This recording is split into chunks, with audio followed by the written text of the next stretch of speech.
Livre, leve e solto, tô de volta com mais um episódio do nosso podcast. Virou mania, a cada semana um novo convidado e, é claro, temas muito importantes para você.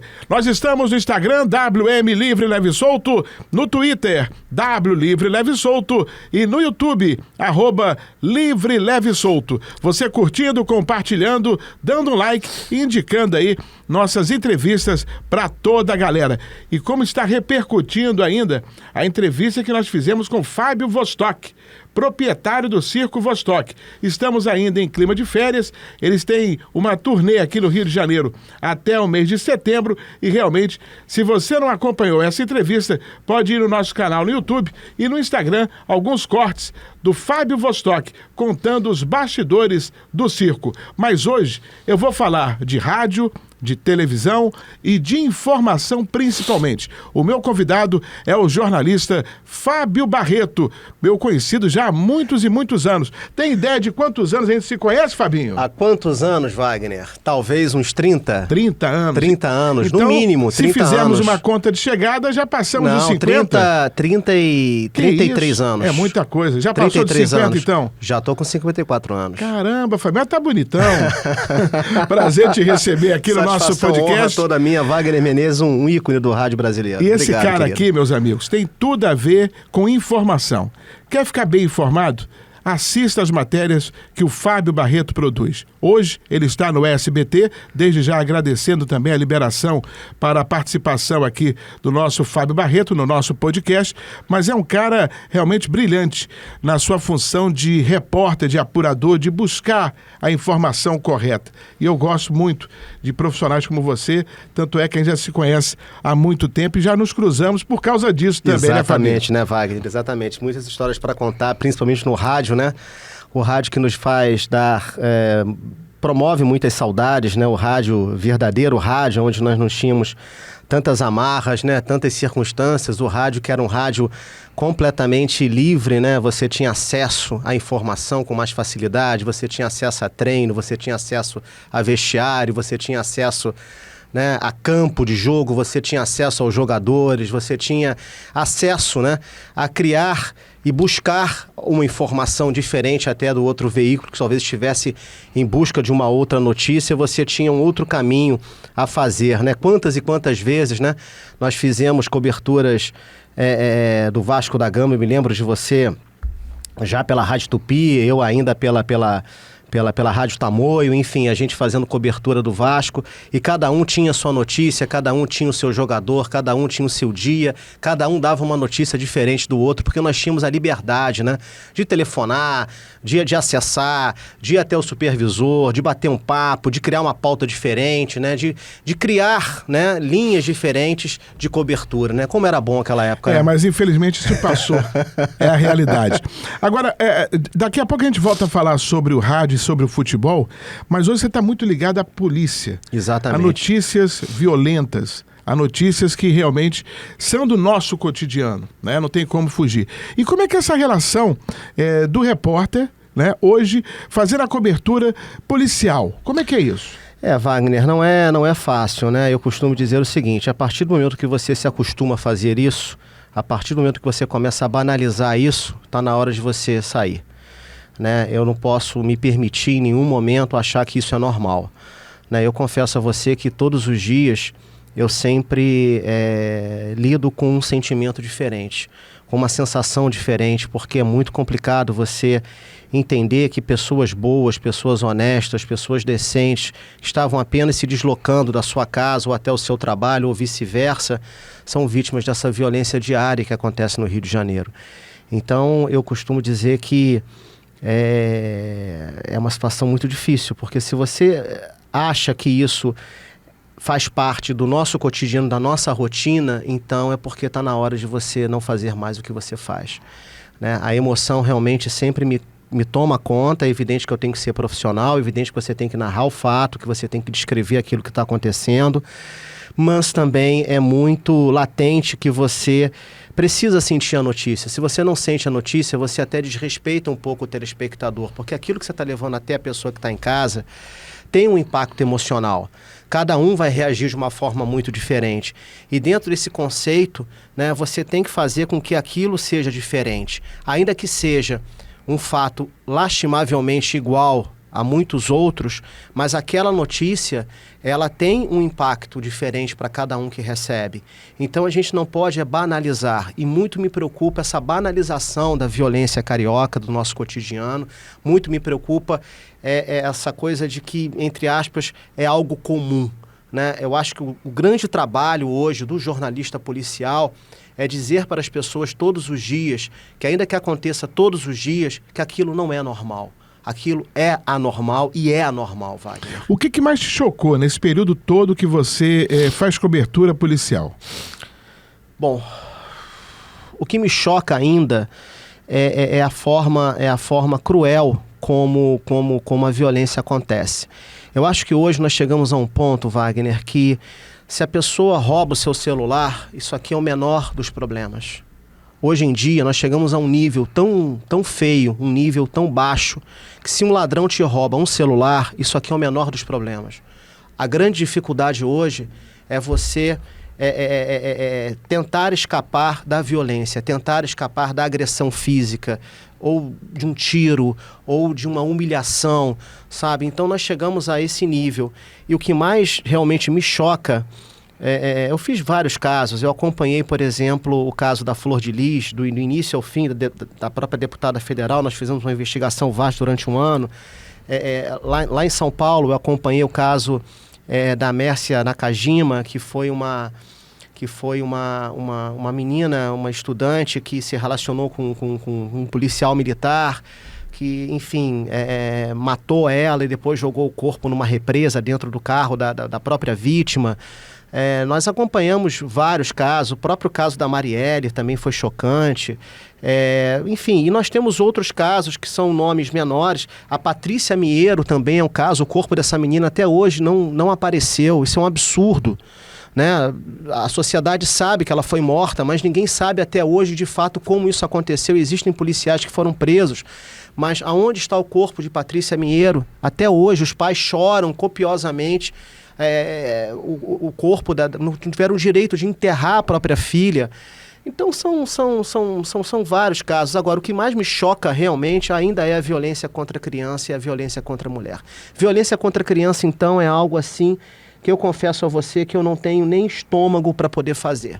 É difícil escrever um texto sobre isso. Só para fazer aqui um parêntese, o caso da Patrícia, citado aqui pelo Fábio, foi uma moça, uma estudante, que estava de carro, saindo ali do túnel do Juá, chegando na Barra da Tijuca. Para quem mora na Barra vai se lembrar muito bem.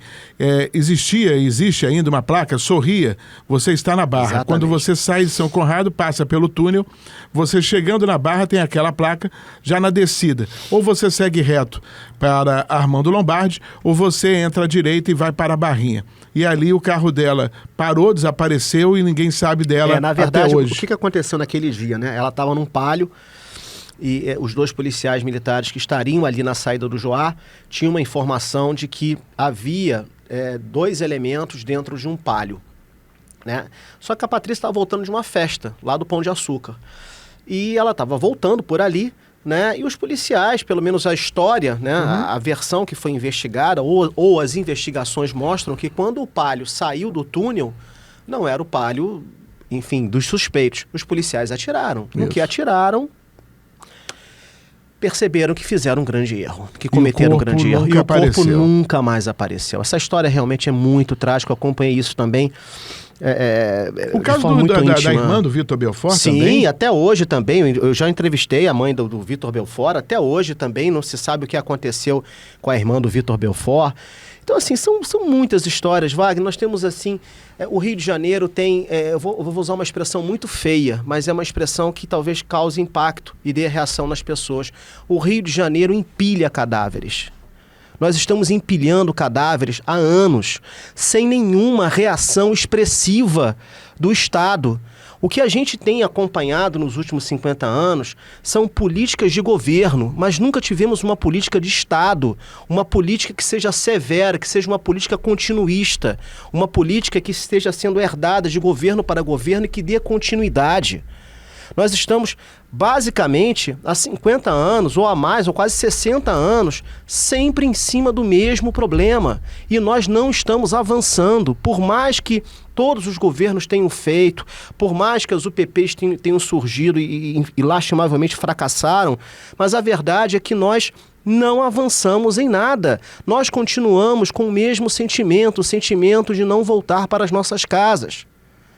E isso é um problema hoje que está extensivo a todo o país. A todo o país. O mais grave disso foi recentemente, eu estive em Fortaleza, morei no Ceará durante 2 anos. Lá estive na TV Jangadeiro, no SBT. O que mais me surpreendeu no Ceará foi ver a quantidade de comunidades que estão dominadas pelas facções criminosas. Facções criminosas do Rio de Janeiro, facções criminosas de São Paulo, facções criminosas do Norte. Ou seja, hoje estamos dentro de um problema nacional. E é algo que não se resolve. É algo que não encontramos uma saída para minimizar as sequelas. É aquilo que a gente estava falando aqui anteriormente. O Rio de Janeiro é a melhor cidade do mundo. Uhum. Do mundo. Isso é dito por você que já viajou mais de 50 países, é dito por pessoas da minha família que também já viajaram o mundo inteiro. Amigos meus que viajam o mundo inteiro falam isso. Olha, igual o povo carioca não tem, igual a beleza natural do Rio não tem, igual a nossa diversidade não tem. O Rio realmente é exclusivo em muitas coisas boas. O problema do Rio de Janeiro é a criminalidade. Se você consegue neutralizar essa criminalidade, se você consegue permitir com que o cidadão saia da sua casa e volte em paz, não tem lugar melhor, não tem metrópole no mundo melhor do que o Rio de Janeiro. Agora, você que convive com isso diariamente, você acha que isso vai ter uma solução? Por enquanto eu não vejo nenhuma solução, porque as políticas não são de Estado, Wagner. As políticas ainda são de governo. As políticas elas são apenas, me desculpe aqui o que eu vou dizer, apenas elas são eleitoreiras. Elas são políticas de palanque. Não são políticas levadas a um continuismo, porque vem um outro governo, desconstrói tudo aquilo que o governo anterior fez e ele faz tudo de novo, saindo do zero. Principalmente se não for do mesmo partido. Principalmente se não for do mesmo partido. Eu não estou fazendo nenhuma crítica aqui específica a A, B, C ou D. Eu estou falando de um problema que já está sobre as nossas costas, repito, há mais de meio século. Eu não estou fazendo crítica a nenhum governo, a nenhum nome. Eu estou dizendo que nós não instituímos hoje no Brasil, porque, repito, não é só um problema do Rio, nós não instituímos uma política de governo. E outra coisa também que é assustadora. Muitas capitais brasileiras estão se escondendo atrás da violência do Rio. Muitas capitais brasileiras estão sofrendo o mesmo problema do Rio de Janeiro, mas aí quando você toca no assunto, mas o Rio de Janeiro é pior, mas o Rio de Janeiro tem a favela, mas o Rio de Janeiro tem aquele problema. Mas em cima disso, em cima do que o Fábio Barreto está falando aqui com a gente, é o seguinte, o Rio de Janeiro é muito grande. O Rio de Janeiro é uma cidade nacional. Diversa, né? São Paulo, a mesma coisa. Exatamente. Então, aquela violência, quando você cita Fortaleza, chama a atenção para nós, porque é uma cidade muito menor em relação a Rio de Janeiro e São Paulo. Violência, meus amigos, você vai encontrar em qualquer lugar do mundo. Só que elas são proporcionais ao tamanho da sua cidade. Exatamente. E existe uma coisa também que eu aprendi, Wagner. Trabalhando em São Paulo na Band, eu morei 2 anos em São Paulo trabalhando pela Band e, repito, morei 2 anos em Fortaleza trabalhando pelo SBT. O que eu aprendi, né, com essa cultura toda? O Rio, ele tem uma violência atacadista. É uma violência de atacado. Essas outras capitais, elas ainda possuem uma violência varejista. O que é uma violência atacadista e uma violência varejista? A violência varejista é aquela violência localizada, é aquele feminicídio, é aquele latrocínio, é aquele roubo específico que o cara entra na sua casa e rouba tudo que tem e, lastimavelmente, entristecidamente, acaba cometendo uma violência contra uma pessoa, uma outra vítima. Ou seja, é uma violência de varejo. É aquela violência ali que acontece especificamente com 1, 2, 3, 4 indivíduos em localizações, em locais extremamente específicos. O que é a violência atacadista? É essa pirotecnia do Rio de Janeiro. É o policial que entra na comunidade, troca tiro, é caveirão, é a polícia que, na verdade, não é mais polícia, virou uma tropa de exército, né? Toda ela equipada de forma, sabe, totalmente diferente das outras polícias, com características e módulos, né, operantes completamente diferenciados das outras polícias nacionais. É essa violência que fecha a linha vermelha, que fecha a linha amarela, que para o BRT, que bloqueia o trem, que o trabalhador não consegue. Essa violência atacadística que acaba não só produzindo cenas cinematográficas, como também ela acaba, na verdade, prejudicando, direto ou indiretamente, milhares de pessoas. Dos dois lados, né? Dos dois lados. Tanto da polícia como, por exemplo, os traficantes. Exatamente. Você pega um ônibus e sequestra. Exatamente. Hoje manda todo mundo descer e até vai tirar fogo. Hoje nós temos, segundo a Rio Ônibus, só nesse ano de 2024, mais de 170 ônibus destruídos. Vocês têm ideia do prejuízo que é isso? Eu não estou defendendo empresário, não. Estou falando que isso é muito triste para o Rio de Janeiro. Só em 2024 nós temos mais de 170 ônibus que já foram destruídos pelo tráfico de drogas. Como é que você pode conviver com isso, Wagner? Sabe, uma cidade que praticamente a cada 3 minutos uma pessoa é assaltada, é roubada. Sabe, a gente não consegue avançar sobre isso. Ah, mas a polícia infelizmente não tem braço estrutural. Os nossos policiais são ruins? Não, não são ruins. Nossos policiais são bons. E eu conheço muita gente boa, tanto na polícia civil quanto na polícia militar. Pessoas inteligentíssimas, pessoas com muita capacidade. Mas elas não têm a possibilidade, suporte para fazer o que precisa fazer. Ah, mas então você está criticando o governo? Não, eu estou criticando que nós não tivemos uma política, repito, de Estado. As nossas políticas são muito regionais. As nossas políticas, elas não acompanham a nossa demanda, a nossa verdadeira necessidade. Então, é muito difícil isso hoje no Rio de Janeiro. E não vejo solução, Wagner. Nós estamos conversando aqui com o jornalista Fábio Barreto, do SBT, né? Você que acompanha diariamente a programação do SBT, o SBT dedica muitas horas do seu dia ao jornalismo. E o Fábio Barreto constantemente está lá com suas matérias e tudo mais. Fábio Barreto que também é apresentador, um baita de um apresentador, e tem um texto maravilhoso. Já escreveu o livro, Fabinho? Ainda não. As pessoas pedem muito para eu escrever um livro, para contar um pouco das histórias. Eu tenho vontade, Wagner, mas talvez mais pro final da vida. Mas o teu texto realmente é fora da linha, fora da curva. Eu fico muito feliz com isso, com esse reconhecimento, porque é exatamente isso. Eu procuro, Wagner, transformar cada matéria que vai ao ar diariamente numa matéria nova, jamais numa matéria igual a outra. Com certeza. Nós estamos no Instagram, WM Livre Leve Solto, no Twitter, W Livre Leve Solto, e no canal de YouTube, @Livre Leve Solto. Você acompanhando, curtindo, dando um like nas nossas entrevistas. Fábio Barreto, me diga uma coisa. Você falou aqui em alguns momentos da entrevista em sair de casa e voltar para casa. Exatamente. Você, nesse período todo, principalmente do momento que você entrou no jornalismo policial, teve medo de não voltar para casa? Várias vezes. Na época, então, que eu trabalhei na Bandeirantes durante 7 anos, na madrugada da Band, nós pegamos ali início dos anos 2000, né? Eu conto isso, já contei isso em outros podcasts. Algumas situações, nós fomos a primeira equipe, por exemplo, do Rio de Janeiro a usar colete à prova de balas. E na época nós fomos até criticados por isso. Fomos até ridicularizados por isso. Mas eu me lembro que eu cheguei para a Edileide Macedo, que na época era diretora de jornalismo da TV Bandeirantes, não sei se você conhece a Edileide. Cheguei, Edi, a gente precisa de colete. A gente está todo dia na linha de tiro. A gente está todo dia numa situação que às vezes a gente não consegue, sair de onde nós estamos, porque simplesmente nós estamos numa situação completamente vulnerável. Aí ela, Fabinho, preciso do colete. Aí a empresa providenciou os coletes e aquilo, no primeiro momento, foi impactante.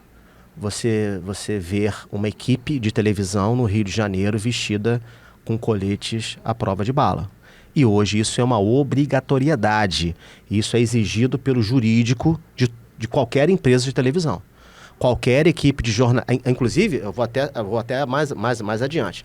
O colete, à prova de balas, ele é um acessório do equipamento de cada equipe. Microfone, câmera, pau de luz e... Colete à prova de bala. Colete à prova de bala. Nenhum carro sai da televisão sem o kit colete. Olha que ponto chegamos, Wagner.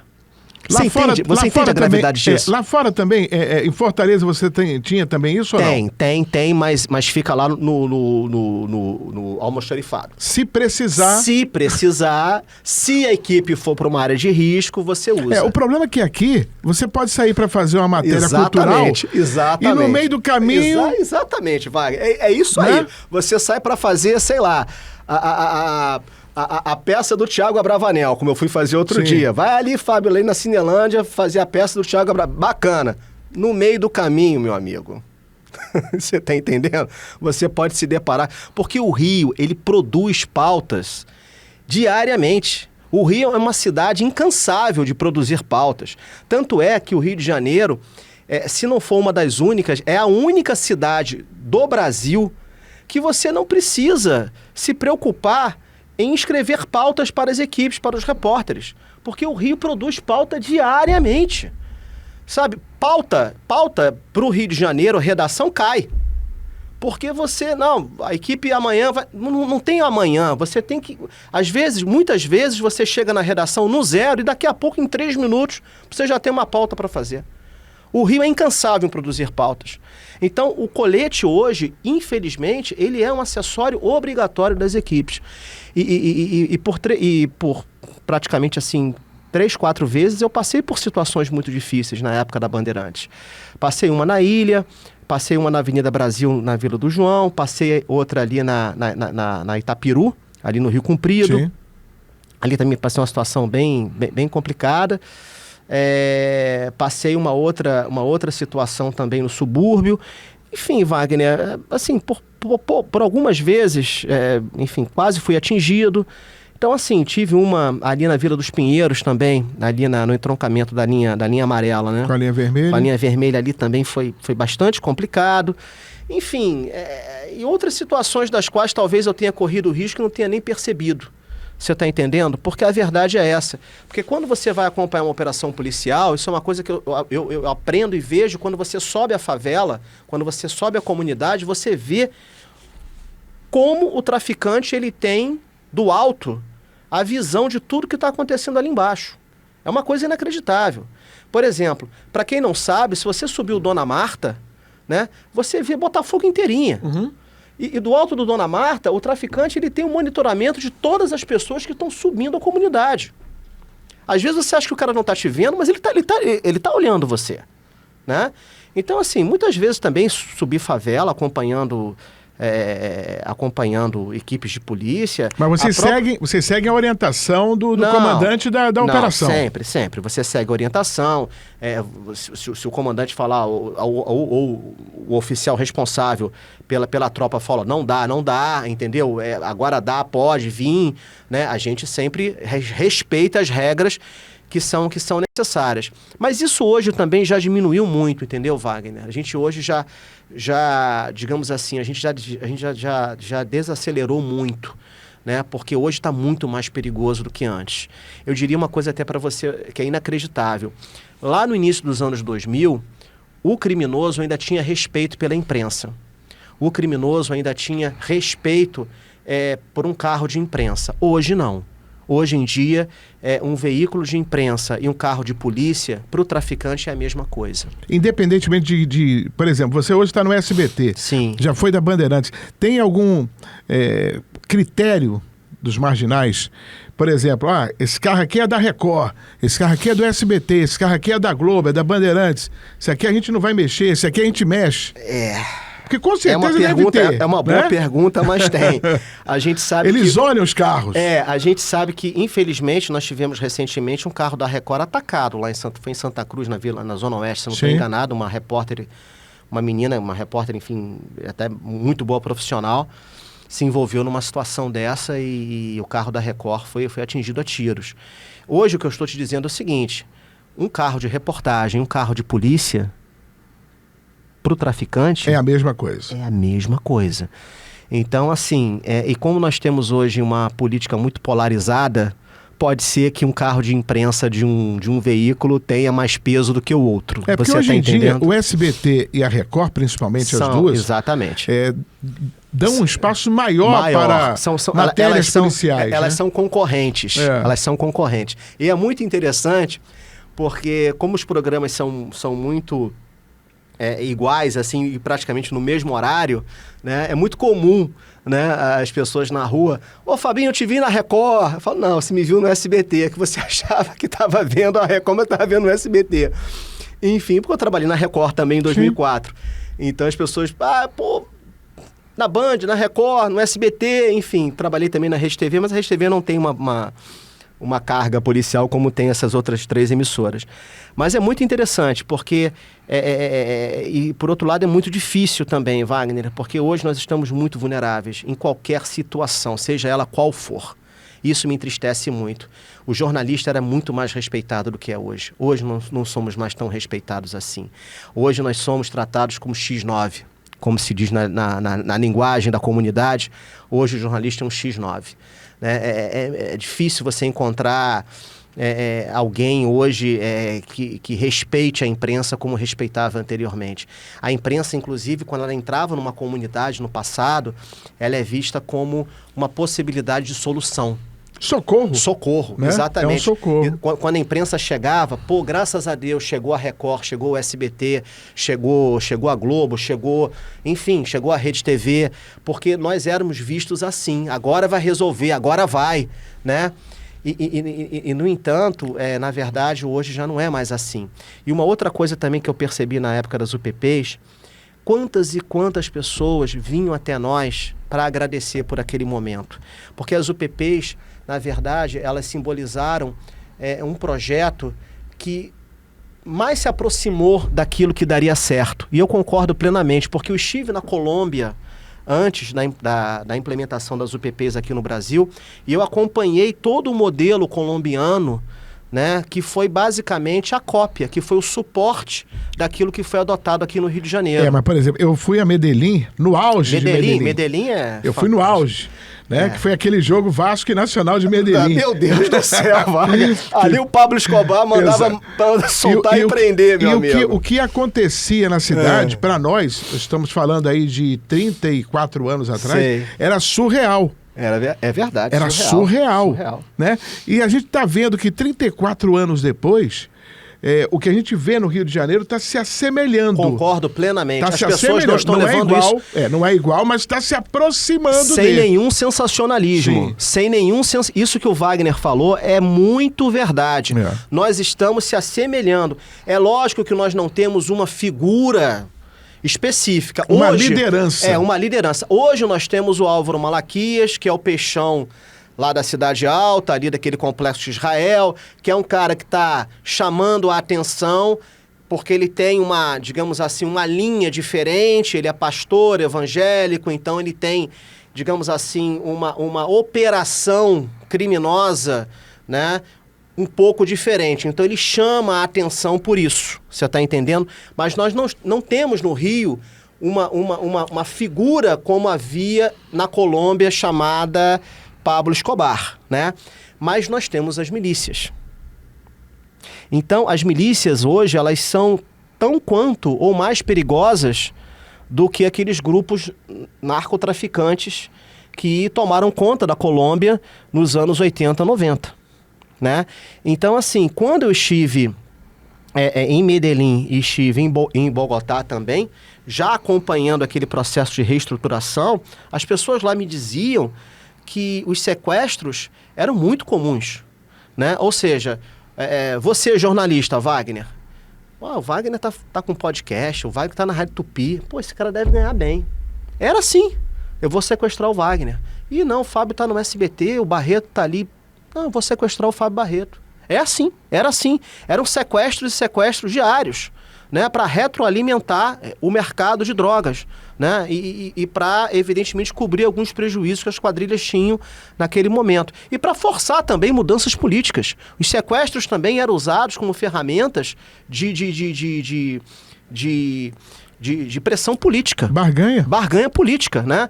Então, assim, nós não chegamos nesse nível ainda, mas nós estamos próximos disso. Por isso que eu não estou aqui fazendo nenhum sensacionalismo. Sim. Eu estou dizendo apenas que nós precisamos de uma política emergencialmente de Estado. Nós estamos caminhando para algo muito ruim se nós continuarmos sentados em cima do mesmo problema diariamente. E não estou dizendo que nós não temos pessoas competentes para isso. O pior é que nós temos, ou melhor, o melhor é que nós temos. O que nos falta realmente é uma atitude veemente, uma atitude de alguém que chega e bata na mesa e diga: temos que acabar com isso. E foi isso que a Colômbia fez. A Colômbia acabou? Não acabou, mas ela minimizou.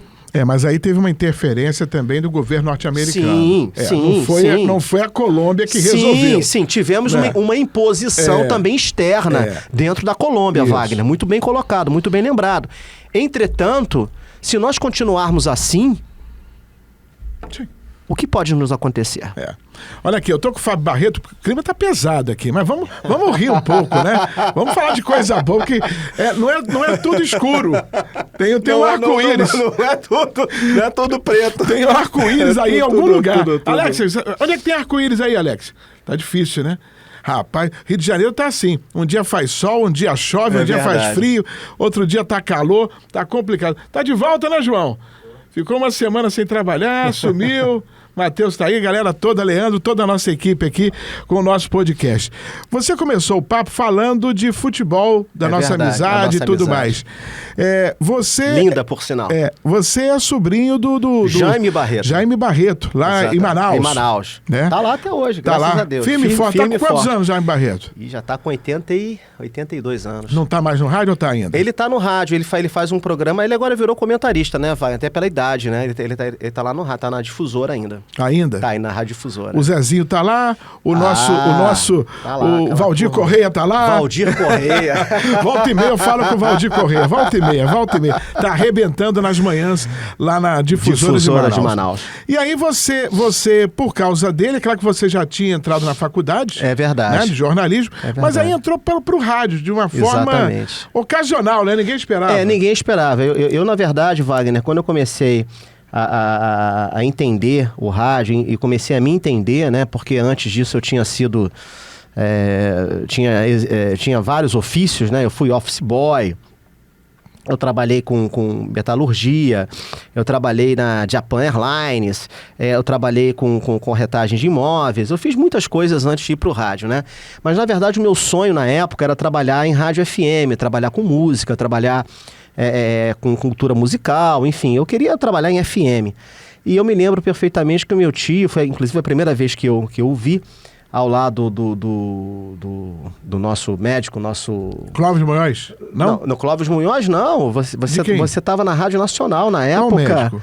O nosso Dr. João. Já sei. Exatamente. Já sei. Exatamente. Eu me lembro perfeitamente que meu tio chegou de Manaus. Aí ele foi lá pra casa e ele falou assim: Fábio, você tá na faculdade? Eu falei: tô, tio, tô na faculdade, tá, mas tô ainda aprendendo muita coisa, tá. Pô, legal. Tá. Você quer fazer o jogo hoje comigo?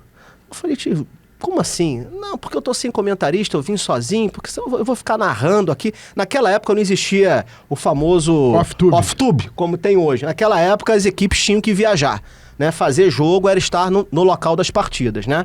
E ele veio sozinho, meu tio de Manaus, para fazer Vasco e Nacional pela Copa do Brasil em São Januário. Era um meio de semana à tarde. Aí ele olhou para mim e falou assim: não, senta lá comigo, comenta um pouquinho do jogo, fala alguma coisa sobre a partida. Eu falei: tio, que isso? Tio? Que loucura, que troço completamente sem lógica. Aí ele: não, vamos. Eu falei: pô, tá bom. Aí eu fui. Wagner, eu tremia muito, de medo, né, de nervoso, né? Eu, por exemplo, o café, eu tomava o café assim, né, tremendo, o copo não parava na minha mão de nervosismo. E eu me lembro que você veio com aquela camisa amarela da Rádio Nacional, né? Você estava com penido ainda. Sim. Na Rádio Nacional. E você foi muito simpático, muito cortês. Eu lembro que você falou: vocês vieram de Manaus, vieram do Amazonas, tal. Eu já me conhecia, você né? já conhecia meu tio e tal. Aí vocês nos cumprimentaram, enfim, todo mundo muito simpático, a própria assessoria lá de São Januário, na época, né? E eu, mas nervoso, eu não conseguia ficar sentado de tão nervoso. Mas correu tudo bem, eu consegui falar, eu consegui me expressar, eu consegui estender, eu consegui comentar. E lá em Manaus, né, um operador gravou numa fita cassete. Gravou o jogo numa fita cassete. Meu tio gostou muito e tal. E aí, quando ele voltou para Manaus, ele mandou para mim a fita cassete pelo correio. Eu peguei aquela fita, ouvi, eu falei, pô, legal, hein? Não foi tão ruim assim quanto eu imaginava. E aí eu levei a fita cassete lá na Rádio Nacional. Quem me ajudou na época foi a Daisy Lucid, eu devo muito a Daisy Lucid, ela foi muito solícita, muito cortês, muito generosa, a Daisy. Aí ela me levou lá na salinha do esporte da Rádio Nacional e na semana seguinte eu já estava estagiando na Rádio Nacional. E aí eu me lembro que vocês saíram da rádio, vocês foram para a Rádio Tupi, né? E eu fiquei com... 97. Foi em 97 isso, né? 97 ou 95? Não, 95, a primeira Wagner. saída é 95. 95, é que 95. a gente foi para a Rádio Tupi em 97. Exatamente. Saímos da Nacional 95 e fomos para a Rádio Tropical. Rádio Tropical. Tropical Depois eu fui para Tropical. É. Exatamente. É. E aí, eu me lembro que na Rádio Nacional aí ainda estava Ana Maria, né, com o Sérgio Guimarães, enfim, ainda estava aquela galera toda lá, mas eu acabei ficando na Rádio Nacional com o Carlos Borges, né, com o Mário Silva, né, eu fiquei e naquilo eu acabei sendo contemplado com a cobertura do Botafogo em 1995.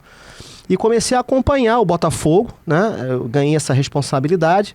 E eu tive o prazer, né, eu não sabia que eu estava fazendo história. E fiz história na cobertura do Botafogo campeão brasileiro em 1995. Eu vi aquele time treinando atrás dos gols ali do Caio Martins. Eu vi aquele time ainda se formando, né? O Antônio Rodrigues era o vice-presidente de futebol do Botafogo, né? O Montenegro, o presidente do clube. Eu vi aqueles jogadores chegarem, eu vi aqueles jogadores reclamando da falta de estrutura do Botafogo. Eu vi um Botafogo completamente diferente desse Botafogo que hoje está. Eu vi um Botafogo que lutava contra as suas próprias dificuldades. E aquele time de 95, ele foi campeão brasileiro com salários atrasados, né, Wagner? Aquele time foi campeão na camisa, aquele time foi campeão na garra, no talento.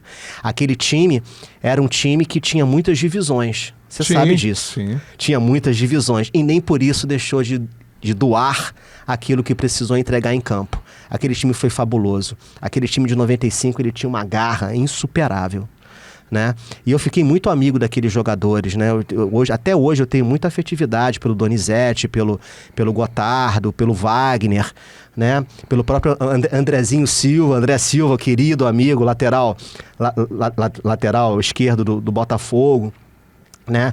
O Leandro Ávila, enfim, o próprio Túlio, uma galera maravilhosa, o Gonçalves. Nossa, aquele time do Botafogo era fabuloso. Quando o Fábio Barreto fala em grupos, porque tínhamos muitas divisões dentro daquele elenco. É verdade. Um grupo não falava com o outro. É verdade. Para vocês entenderem. Eles não... Olha, era uma divisão... Era uma treta violenta. Eu chegava... Naquela época era totalmente diferente. Eu chegava no Florida Hotel. Sim, no né, Catete. No Catete, no sábado de manhã, ou no domingo de manhã para fazer o pré-jogo, né? Chegava lá no Flórida, aí tinha... Não vou dizer quem eram os jogadores, mas tinha um grupo sentado ali na recepção, me chamava... Fabinho, chega aí. O que foi? Ó, porra, os caras lá passaram a madrugada toda. Eu falei, irmão, o que você quer que eu faça, bicho? Os caras resolvem. Quando eles entram em campo, eles resolvem, bicho. Vocês precisam disso agora? A conversa era assim, Wagner, com os jogadores. Cara, vocês estão prestes a ser campeões. O que isso vai adiantar nesse momento? Ah, mas não pode, porque não é ético, não é isso. Irmão, o que a torcida quer é o que vocês estão fazendo em campo. E vocês são maravilhosos. Vocês vão ser campeões. E foram campeões. Aquele grupo foi de emocionar, vai. Mas, por exemplo, quando salários atrasados. Reclama toda hora. O Montenegro não pagou. Não tinha gasolina pro ônibus que levava os jogadores pra concentração. Wagner, pra vocês entenderem. Deixa eu falar uma coisa aqui. Ah, mas a SAF é barriga de aluguel. Mas a SAF, ela é transitória. Ah, mas a SAF é isso. Cara, a SAF pro Botafogo, ela está fazendo muito bem. Se amanhã ou depois ela não vai ser o que ela é hoje, o importante é que nesse momento a SAF estruturou o Botafogo de uma tal forma que o Botafogo hoje ganhou âmbito na sua marca que não tinha anteriormente. O Botafogo hoje ganhou uma estrutura que ele jamais, há 2 anos atrás, ele pensaria em ter. O Botafogo hoje está aumentando a sua torcida, visibilidade, patrocínio. O Botafogo hoje tem uma estrutura. O Botafogo há 2 anos, há 3 anos atrás, Wagner, não tinha dinheiro para viajar.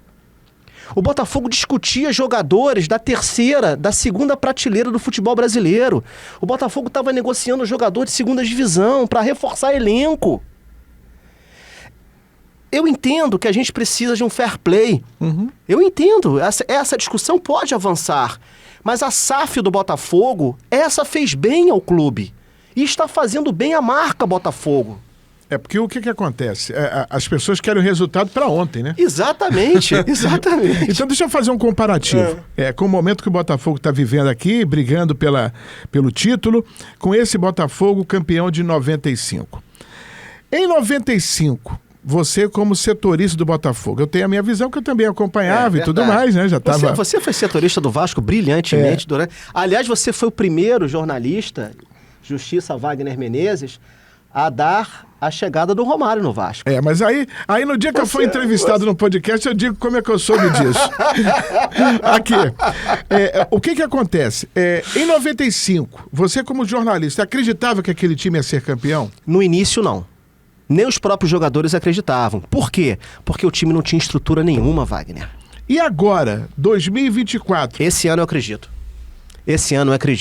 Eu acredito pelo seguinte, porque esse time do Botafogo, ele ganhou uma maturidade e ganhou uma estrutura que antes não tinha. O que faltou no ano passado foi uma estrutura emocional, uma estrutura mental. O que faltou no ano passado foi um comando. A saída do Luiz Castro, ela desregulou todo o comando do Botafogo. Mas veio o Caçapa, depois veio outro, aí se colocou um provisório, mas aí depois no final tentou-se uma outra alternativa. Mas essas mudanças, elas desregularam completamente o ambiente do Botafogo. O próprio John Textor, para ele, também era tudo novidade, Era tudo novidade. Eu diria o seguinte, o Botafogo que será campeão, olha o que eu estou dizendo aqui, o Botafogo que será campeão em 2024, ele começou a ser campeão em 2023 com seus próprios erros. O Botafogo aprendeu muitas coisas em 2024. Em 2023, perdoe-me aqui, em 23. Esse Botafogo de 24 é completamente diferente do Botafogo do ano passado. Porque é um Botafogo que tem uma estrutura mental que antes não havia. E tem um comando sólido. E tem um comando firme. Eu acredito muito que esse ano, né, eu posso falar aqui, não tem problema nenhum, né? Lógico. Acredito que esse ano o nosso G6 será Botafogo, Flamengo, Palmeiras, Cruzeiro, São Paulo e Fortaleza. Eu vou guardar esse corte para colocar em dezembro, hein? Vou guardar esse corte. Botafoguense continua sofrendo até o final, é isso? Vai sofrer até o fim, não vai ser fácil, porque o Flamengo tem um baita de um elenco. O Flamengo realmente, em termos de estrutura, ainda é maior. O Palmeiras tem uma intensidade incrível, eu sou muito fã do Abel. O Palmeiras tem uma capacidade de regeneração. O Palmeiras é aquele jogo de xadrez que o cara vai perdendo até o final. Sabe como é que é? Você acha que o jogo tá ganho. Você fica animado? O cara que tá jogando com o Palmeiras... Todo pimpão? Exatamente. Ele acha que o jogo já tá ganho, né? Daqui a pouco o Palmeiras vem e dá um checkmate e te derruba. Então o Palmeiras é perigosíssimo, respeito muito a administração da Leila no Palmeiras. Agora, esse Botafogo tá diferente. Esse Botafogo dá pra acreditar. E outra coisa, hein? Senhoras e senhores, a Almada joga muito. Na hora que esse menino chegar, muitas coisas vão começar a acontecer. Olha aqui, já tô na reta final do papo. Botafoguense, né? É verdade. Com o nosso Fábio Barreto. E eu queria, praticamente fechar esse nosso bate-papo, você falou do lado escuro, que é o lado policial, né? É um lado da muito violência, triste, né? Um lado nebuloso. e o lado colorido, que é o futebol. Alegria, sacanagem, tá? né? Todo mundo gosta de futebol. É verdade. O traficante gosta, o político gosta. Todo mundo gosta. A dona de casa gosta, o miliciano gosta. É uma realidade, uma coisa que eu sempre falo, né? Que o futebol consegue unir classes sociais e setores da sociedade. É verdade. Né? Independentemente se você é multimilionário ou se você está na linha de pobreza, em algum momento você gosta do futebol. Então, para a gente fechar daqui a pouco, eu quero saber o seguinte: quer seguir mesmo na linha policial? Quer voltar para o esporte? Para você ter hoje você volta para casa, nesse momento está tranquilo, está colorido. Nós falamos de futebol e tudo mais, mas todo dia você tem uma carga emocional muito forte, né, Fabinho? Todo dia eu tenho uma carga emocional muito forte. E todo dia eu tenho um cuidado de compartilhar isso com o meu telespectador. Porque o meu telespectador, ele sente isso. Eu acho que esse é o nosso trabalho também, Wagner. Você tem que respeitar muito a notícia. Né? Eu me lembro uma vez que eu estava em São Paulo, pela equipe do Datena, fazendo Brasil Urgente. Essa semana eu jamais vou esquecer. Numa semana de segunda a domingo, eu fiz 6 enterros. 6 pessoas mortas em São Paulo por violências cruéis. Você tem ideia da cabeça? Sabe o que é você ir a 6 enterros em 7 dias? Sabe o que é você se aproximar de mães, de pais, de parentes, de filhos e se colocar: olha, se me desculpe por eu estar aqui, eu não gostaria de estar aqui me incomodando, mas infelizmente é o meu trabalho, eu preciso estar aqui, me perdoe por estar aqui, eu não vou lhe perguntar nada, eu vou abrir o microfone, a senhora, o senhor, vocês falem o que vocês quiserem falar, porque isso é outra coisa também. Quando você vai fazer um enterro de uma pessoa vitimada pela violência, você não tem que perguntar nada para o parente, você tem que abrir o microfone e deixar a pessoa falar com o seu coração. Fale o que você quer. A gente tem que respeitar as pessoas, ou seja, não podemos, repito, jamais banalizar a violência. E eu confesso a você que evidentemente que eu trabalho isso muito na minha cabeça. E trabalho até espiritualmente isso também. E eu peço a Deus, eu falo: Senhor, eu estou aqui apenas fazendo o meu trabalho. Eu preciso apenas executar realmente a informação. Mas eu confesso que é muito difícil. E a minha grande preocupação, repito, Wagner, é fazer de todos os dias um dia diferente, jamais um dia igual. Porque cada violência ela tem um peso, ela tem um significado diferente para cada família, para cada pessoa, para cada sociedade, para cada bairro, para cada local, para cada pessoa que testemunhou um crime. Tudo tem um peso diferenciado. Então, quando eu vejo as pessoas banalizando: é assim mesmo, mas agora não é assim. Wagner, não é porque você mora no Rio de Janeiro que você tem que ter a obrigação de ter um seguro. Até quando a gente vai continuar terceirizando as nossas vidas para a gente ter o mínimo necessário? Até quando você vai continuar terceirizando a sua educação, terceirizando a sua segurança, terceirizando a sua saúde? Tudo aqui no Brasil você tem que terceirizar para você ter um pouco melhor. Né? Quando você coloca grade na sua casa, quando você coloca câmera, quando você coloca uma guarita na sua rua, você já terceirizou a segurança. Quando você compra um plano de saúde, você já terceirizou a sua saúde.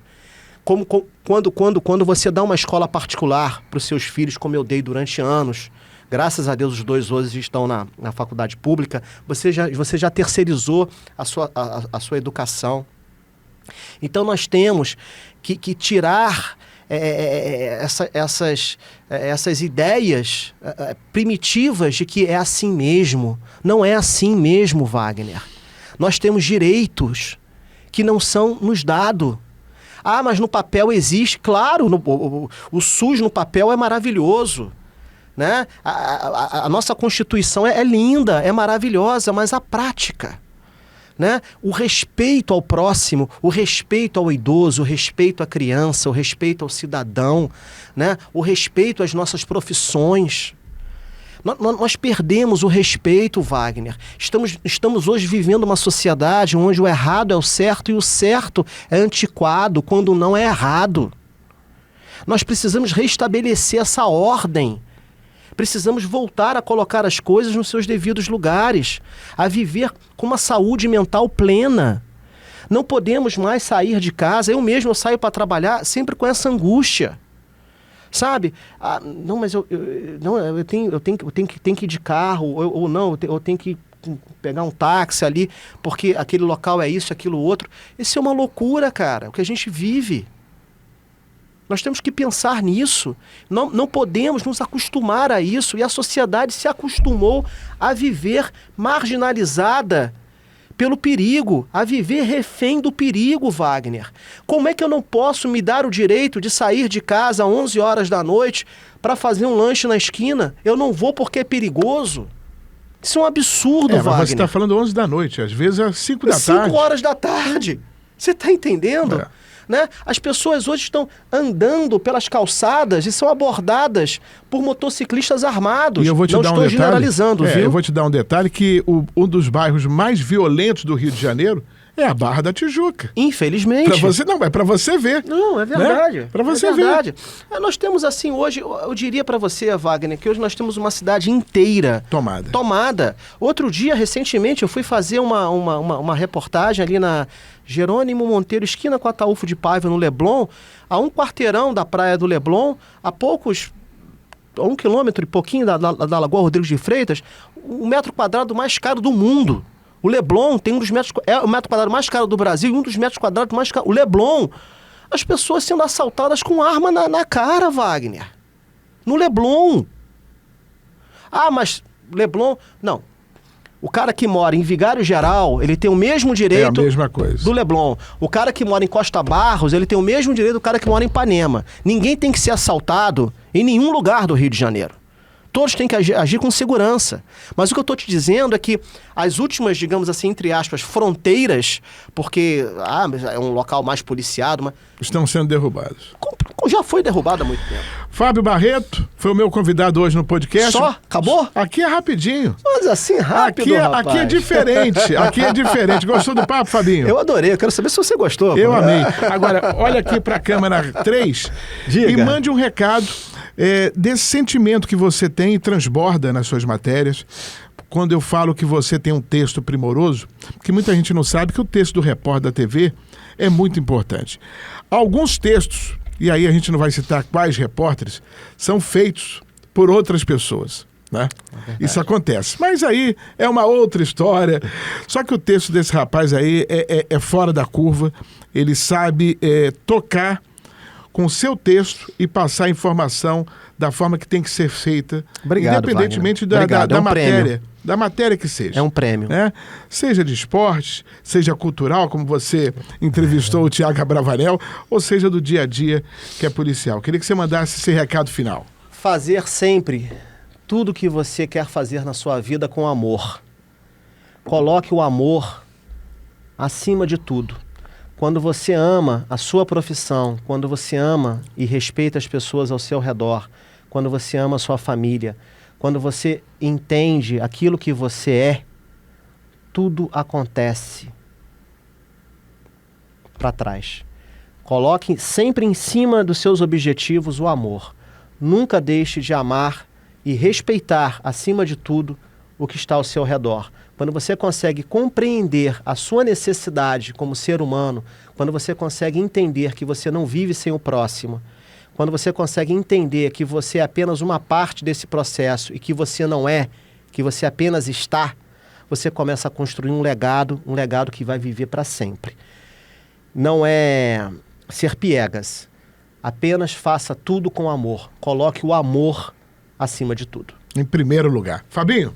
Obrigado, irmão. Obrigado a você. Que agradecer satisfação. Mais uma vez o SBT. Você é meu irmão de décadas. Fábio Barreto foi o meu convidado, baita jornalista, apresentador, repórter. Ele como apresentador também é fora da curva. Maravilhoso. Eu dou muita bronca, hein? Fábio Barreto foi o meu convidado hoje no nosso podcast Livre, Leve e Solto, só pra você.